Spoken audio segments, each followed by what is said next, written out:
When historians describe the year 1906 in San Francisco, they almost always begin with what happened above ground. They talk about the violent tremors that struck the city at 5:12 in the morning, about streets that split apart and buildings that collapsed in seconds. They describe the fires that followed, burning uncontrollably for 3 days, consuming neighborhoods faster than firefighters could respond. They count the dead, estimate the wounded, and calculate the staggering number of people left homeless. 4 square miles reduced to ash and rubble becomes the dominant image, a symbol of both destruction and resilience. What usually follows is a story of rebirth. How the city rebuilt itself at unprecedented speed. How determination and engineering transformed catastrophe into progress. But that version of events, familiar and comforting, leaves out a far quieter story, one that unfolded far from public view and far below the surface. In the days after the earthquake, the priorities of city officials were practical and urgent. The surface had to be cleared. The ground had to be assessed. Before any rebuilding could begin, engineers needed to know whether the shattered foundations and fractured soil could support a new city rising from the ruins. Emergency orders were issued, and crews were sent into districts that had been reduced to debris fields. Their instructions were straightforward. Remove wreckage. Inspect damaged foundations. Determine stability. Nothing about the task suggested mystery or discovery. It was meant to be an exercise in recovery, not revelation. Almost immediately, however, the work began producing unexpected results. As crews dug deeper than any previous construction projects had ever reached, they encountered layers of earth that had not been disturbed in living memory. Beneath collapsed basements and broken sewer lines, beneath the recognizable infrastructure of the 19th century city, tools struck empty space. Cavities opened where none were expected. Walls appeared where solid ground should have been. And when the dust settled, workers found themselves standing at the entrances of tunnels and chambers that were not listed in any city records. At first, these discoveries were treated as minor complications. San Francisco had expanded rapidly during the gold rush and the decades that followed. Record-keeping had not always kept pace with development. Engineers assumed they were uncovering forgotten utility corridors, abandoned sewer expansions, or remnants of early infrastructure projects that had simply fallen out of use. There was no immediate reason to suspect anything unusual, but as excavation continued, the scale of what lay beneath the city began to challenge those assumptions. The tunnels were larger than expected. Their alignment did not follow the logic of known systems. Some ran beneath multiple blocks without deviation, maintaining consistent dimensions across distances that should have required careful documentation. Others intersected at angles that made no sense for drainage or sewage. The walls were not rough or irregular as one would expect from early excavation methods. They were smooth, deliberate, engineered. Internal notes from that period, written by engineers and surveyors and never intended for public attention, begin to reflect a shift in tone. The language becomes cautious. Repeated references appear to pre-existing passages and unexpected infrastructure. In several cases, the phrase "origin unknown" is used without elaboration.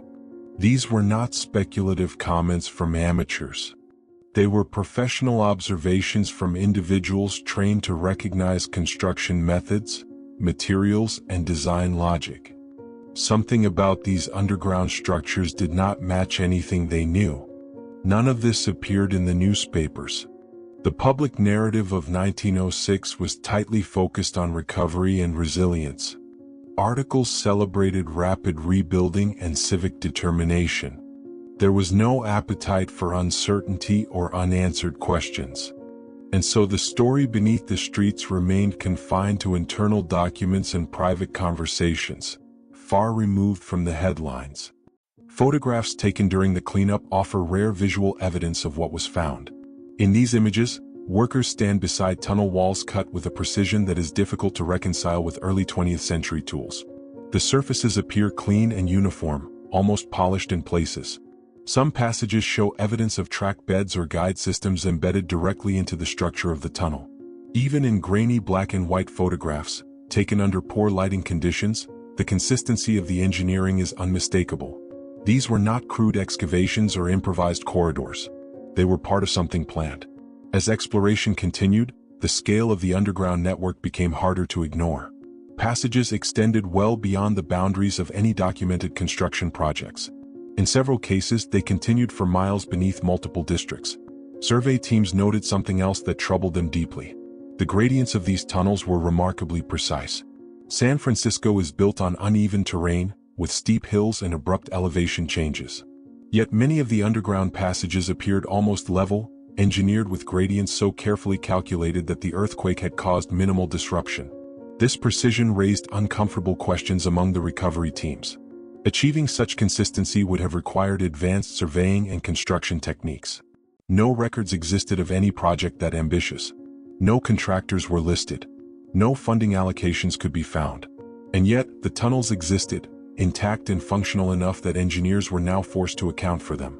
As notes accumulated and more passages were uncovered, a noticeable change occurred in how the discoveries were documented. Early reports were detailed, describing dimensions, materials, and alignment. Later entries became shorter and more ambiguous. Descriptions were replaced with generalizations. Instead of measurements, there were labels. Old tunnel. Abandoned utility. Prior excavation. The more complex the discovery, the less detail appeared in the official paperwork. By late 1906, a decision had clearly been made. Some of the underground structures would be incorporated into new construction where doing so was convenient. Basements would be extended. Foundations would be poured around existing voids. Other sections, particularly those that raised difficult questions, would be sealed, filled with rubble, removed from future access. The rationale given was efficiency and safety. Reconstruction needed to proceed quickly. There was no time for unnecessary investigation. Official explanations later reduced the entire matter to familiar categories. Old mining tunnels from the gold rush era. Abandoned sewer lines. Collapsed utility corridors. Nothing unusual. Nothing worth discussion. But the surviving evidence does not fully support those claims. Mining tunnels are irregular, following veins and deposits. Sewers follow predictable routes. Utility corridors match known infrastructure plans. What lay beneath parts of San Francisco in 1906 did not conform to those patterns. Only fragments of the original documentation remain today. A small number of photographs, incomplete reports, references in archival footnotes, accounts from archivists who later claimed that some files disappeared before they could be properly cataloged. Even so, a pattern emerges from what survives.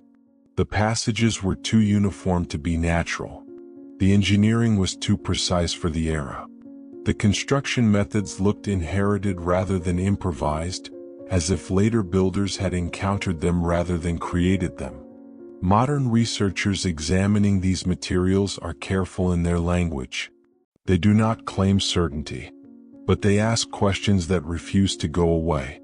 Was the city rebuilt on top of an older system? Were 19th century engineers unknowingly reusing infrastructure they did not understand? And perhaps most troubling of all, why was so little of this documented openly? One anomaly stands out above the rest. Connectivity. Tunnels discovered in different neighborhoods followed the same design logic. Their dimensions matched with remarkable consistency.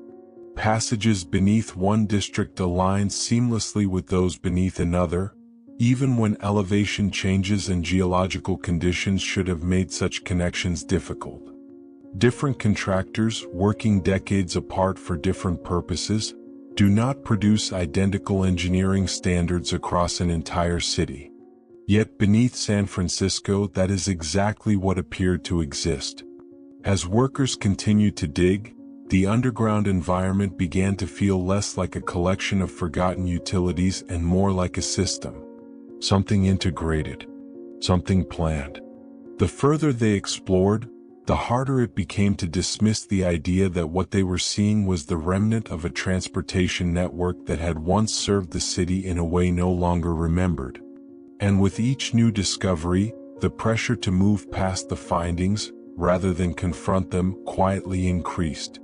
As the recovery teams delved deeper into the underground passages beneath San Francisco, they encountered increasingly strange and perplexing features. Initially, engineers and workers had hoped that these mysterious tunnels would follow the patterns of conventional infrastructure. Old water mains, long-forgotten sewer lines, or the occasional mining shaft. But as the exploration continued, these assumptions began to break down. The passages seemed to defy every conventional explanation. They weren't random or improvised. They were clearly designed, clearly built to a specific plan. The more the crews uncovered, the more the tunnels began to appear like something entirely different. Something far more sophisticated, far more intentional, and far more enigmatic than anything the recovery teams had expected. The first sign that the system beneath San Francisco was not simply a hodgepodge of old utilities came when workers found that many of the passages shared the same dimensional standards, the same engineering principles, and the same precise construction methods, regardless of their location within the city. It wasn't just that the tunnels connected, it was that they seemed to have been designed as part of a unified, larger network, one that spanned multiple districts, crossed various elevations, and extended far beyond the reconstruction zone. Such a network would have required careful planning, advanced engineering techniques, and knowledge of the city's topography that seemed to transcend the capabilities of the known era. Each new discovery deepened the mystery. Some passages were wide and high enough to allow for movement far beyond simple foot traffic. Others had track beds embedded in their floors, something far more advanced than what could have been expected from mining tunnels or basic utility corridors. There was a uniformity to the dimensions of these passages, a consistency that could not be attributed to the various contractors who had worked on San Francisco's infrastructure over the years. Workers noted that the tunnels often connected with each other in ways that made no sense for existing projects, suggesting that they weren't part of the city's original development at all. As engineers continued to map these underground passages, it became clear that they were not encountering the remnants of old, abandoned water mains or outdated cable car tunnels. These passages were far too large for such humble purposes. The precision of the walls, the smoothness of the surfaces, and the calculated gradients of the tunnels all suggested something far more advanced. The geometry was too perfect, too deliberate. As teams explored deeper into the underground labyrinth, they began encountering features that could not be explained by any contemporary construction methods of the late 19th or early 20th century. One of the most puzzling aspects of these tunnels was the incredible precision with which they were built. San Francisco, with its steep hills and uneven ground, is a city that is notoriously difficult to build in. Any engineering project there requires significant adjustments for the shifting and unpredictable nature of the terrain. Yet, the passages beneath the city appeared almost level. The gradients were so perfectly calculated that it seemed as if they had been engineered by someone who had intimate knowledge of the land, its slopes, and its fluctuations. These were not the rudimentary tunnels carved by miners or early engineers. These were passages that had been designed with a level of expertise and foresight that far exceeded what was expected in 1906. The deeper the workers dug, the more they began to uncover anomalies that could not be easily classified. One of the most striking discoveries was the presence of hydraulic systems within the passages. These were not just drainage systems or natural water channels. What workers found were engineered conduits that appeared to be designed to move liquid, not simply water but something else, something far more sophisticated. These channels were constructed with materials that were unknown to engineers at the time. They featured smooth surfaces, uniform widths, and flawless curves that suggested a level of engineering precision far beyond what was possible with the tools available in the early 1900s. One of the most startling features of the hydraulic channels was their apparent function. Some of the conduits seemed designed not just for carrying liquid, but for controlling its flow at significant pressures. There were chambers and regulators, devices that appeared to be designed to monitor and control the pressure of liquids flowing through the system. These weren't simple utility systems. These were sophisticated control mechanisms, systems designed to move large volumes of liquid under intense pressure, far beyond what was required for any known water-powered infrastructure. The presence of such advanced systems beneath the streets of San Francisco raised a profound question. What kind of transportation system had once existed here? And why was it hidden beneath the city, sealed away for so long? The hydraulic systems were not the only features that stood out. As crews continued to map the passages, they began to encounter areas where the walls were too smooth, too polished, to be the result of manual labor. Some sections of the tunnels looked as if they had been machined rather than hand-carved. The surfaces were so smooth that they reflected the light of lanterns in strange ways, casting shadows that seemed almost unnatural. Workers had no explanation for this. The tools available in the early 20th century could not have achieved such precision.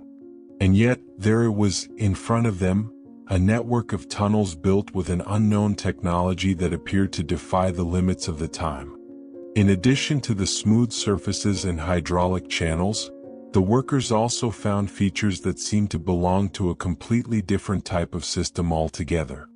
Many of the passages were lined with grooves, tracks, or rails that did not correspond to anything known in contemporary infrastructure. Some of these tracks were built into the floors of the tunnels themselves, as if they were part of a larger transportation system. But these tracks didn't resemble any that could have been used for cable cars, trains, or any other common form of transportation. They were designed for something else entirely, something that the engineers of 1906 could not identify. Some of the passages contained what looked like junctions, precise, geometrically perfect chambers that appeared to be designed as central hubs for a much larger network. These junctions were not simple intersections where tunnels converged. They were large, deliberate spaces, each one designed to connect different parts of the underground system. The architecture was too refined to be the work of miners or early utility engineers.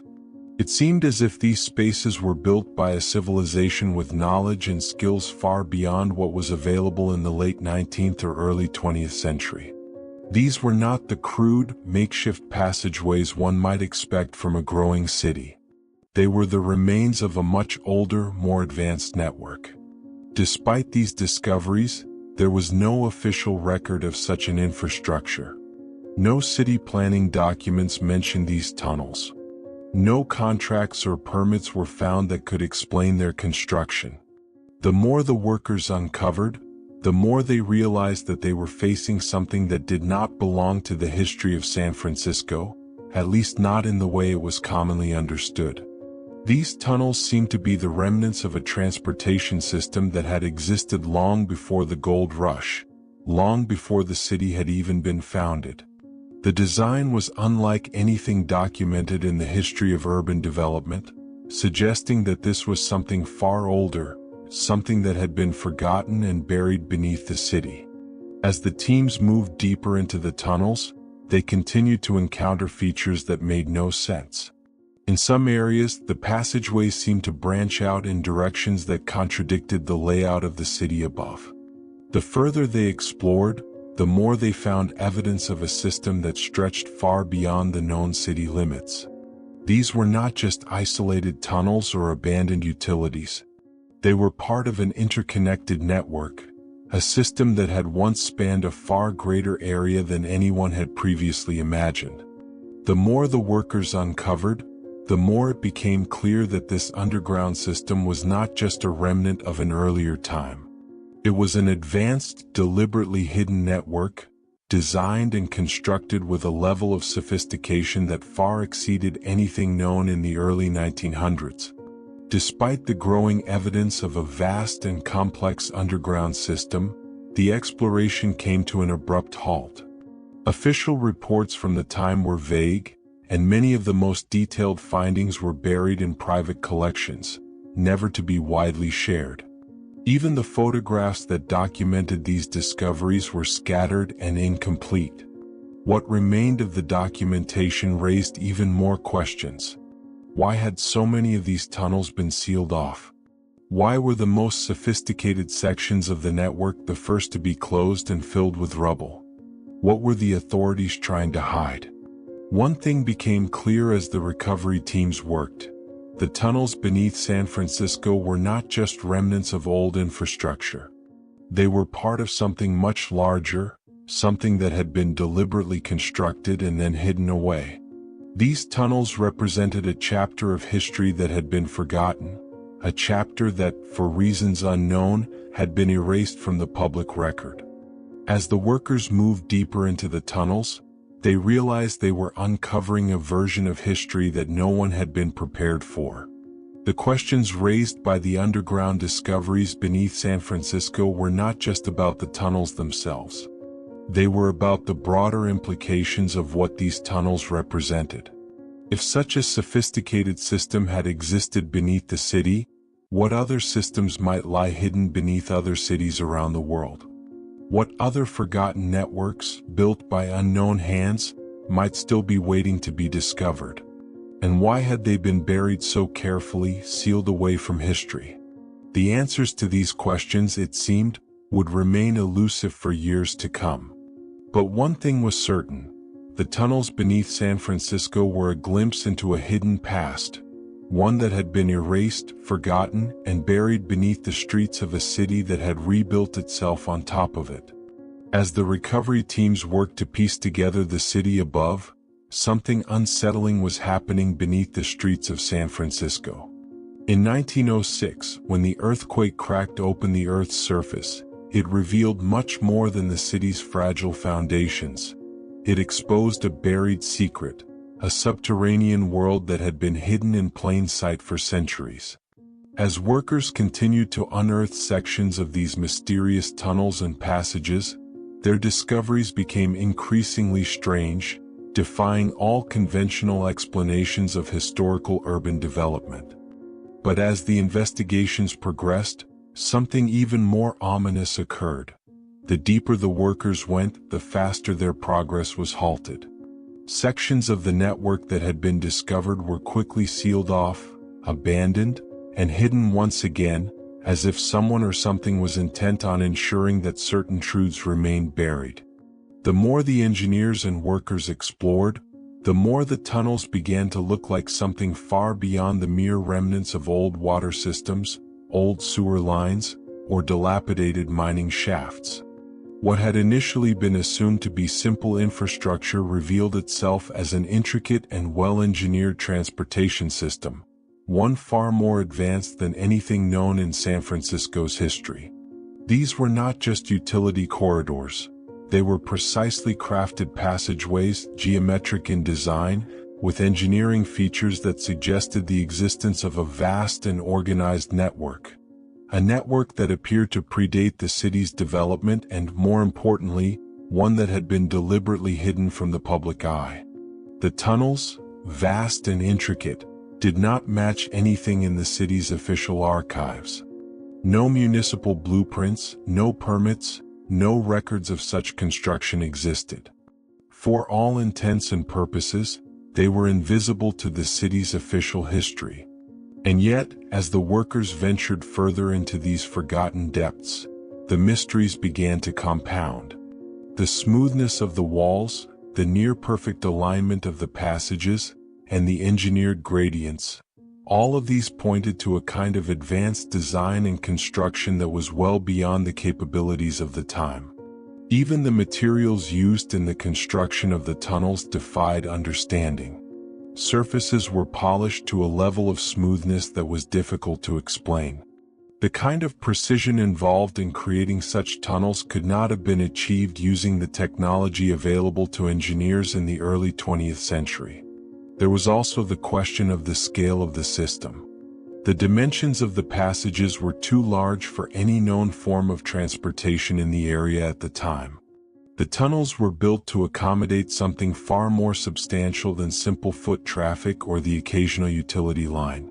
Track beds embedded in the floors, passageways wide enough to fit vehicles or large machinery, and the apparent presence of hydraulic channels suggested a system designed not just for transport, but for something more sophisticated. But the questions were piling up. Why were these passages so large? Why were they so carefully designed and engineered? And most importantly, why had they been hidden for so long? The workers found that in certain sections of the tunnels, there were features that pointed directly to hydraulic engineering, a form of engineering that, at the time, had not yet reached the level of sophistication seen in these underground systems. Large chambers appeared, some of which were completely lined with pressure-regulated systems. Structures that looked like they were designed to control the flow of water or another fluid at extremely high pressures. These were not drainage pipes or sewer lines. These were mechanisms that controlled the movement of fluids on a massive scale. The workers could not help but wonder, was this a forgotten form of transportation, one that utilized hydraulic power to propel vehicles or goods through the city? The tunnels themselves appeared to hold the potential for a massive, subterranean transit network that was powered by liquid pressure, a system so advanced that it had to have been constructed by a civilization with knowledge far beyond the Victorian engineers of the early 20th century. Yet, this hydraulic system, along with the precise track beds, was nowhere to be found in any historical records. There were no documents suggesting that San Francisco had ever built, or even considered, such a transit system. Official records described only cable cars, horse-drawn vehicles, and simple water systems. These underground discoveries, however, told a completely different story, a story of an advanced transportation network that had once been operational and had since been hidden away beneath the city, waiting to be discovered by accident. The more these hydraulic systems were uncovered, the stranger the situation became. These were not simple, crude systems of pipes and tunnels. These passages were part of an incredibly organized and systematic infrastructure, where each chamber was precisely constructed and the gradients perfectly calculated to move fluids efficiently through the underground channels. The engineering was so advanced that it suggested these tunnels were not simply remnants of a forgotten era but rather an integral part of a larger urban network that had been hidden for reasons unknown. What was even more perplexing was the fact that, despite their advanced design and functionality, many of these systems had not just been abandoned, they had been intentionally buried and sealed. Why, after the earthquake had exposed so much of this intricate system, did the authorities decide to shut it down once again, covering it up and preventing further exploration? The deeper the workers dug, the more these questions arose. It seemed clear that the discovery of this underground network posed a threat to the historical narrative that had been built around San Francisco's development. If these tunnels truly represented a system far more advanced than anything that had been previously understood, then what did that say about the accepted history of the city? What did it say about the story of its growth and the people who built it? As more passages were discovered, the scale of the network became even more apparent. The system wasn't just local, it was expansive, crossing neighborhoods and connecting districts that were separated by significant distances. The tunnels that had once been thought to be isolated or random discoveries were now understood to be part of a deliberate, highly coordinated effort to create a citywide transit system.